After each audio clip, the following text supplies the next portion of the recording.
Katika maadhimisho ya kitaifa mwaka 2025, serikali iliahidi kutekeleza mambo mbalimbali ambayo kwa kushirikiana na vyama vya wafanyakazi tunajivunia kwa pamoja kufanikiwa kwake, ikiwemo kuendelea kupandishwa vyeo wafanyakazi, kufanyia recategorization wafanyakazi wenye sifa, kupandisha madaraja kwa mserereko, kutolewa kwa nyongeza za mishahara za kila mwaka na kadhalika.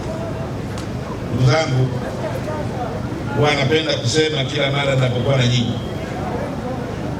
Tanzania ni nchi kubwa, ni nchi ambayo ina malengo makubwa, na namshukuru sana Dr. Samia Suluhu Hassan, na naomba tumpigie makofi sana mama yetu kipenzi.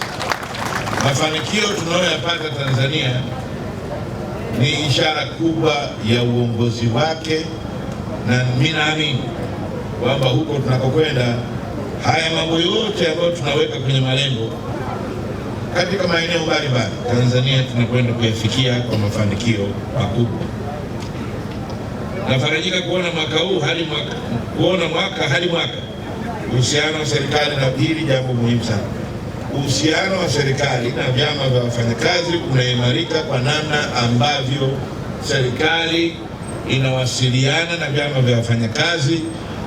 Mawasiliano yetu yamekuwa yakiungana sana, lakini tunajenga hoja, na sisi serikali ikijenga hoja tunatafuta kujibu hoja, na kama sisi tuna hoja na sisi tunajenga hoja. Pamoja na changamoto wanazopitia wafanyakazi ndani ya mkoa wako wa Morogoro na Tanzania kwa ujumla, yapo mafanikio ambayo na sisi kama watumishi tunayaona, ikiwemo moja, kupandishwa kwa madaraja,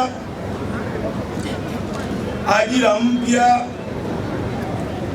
ubadilishwaji wa kada na malipo ya salary arrears. Mheshimiwa mgeni rasmi, sambamba na shukurani hizi, tunaiomba ofisi yako kuwa karibu zaidi na waajiri kwa ajili ya kufuatilia utekelezaji wa maagizo ya serikali yenye kuleta manufaa kwa wafanyakazi.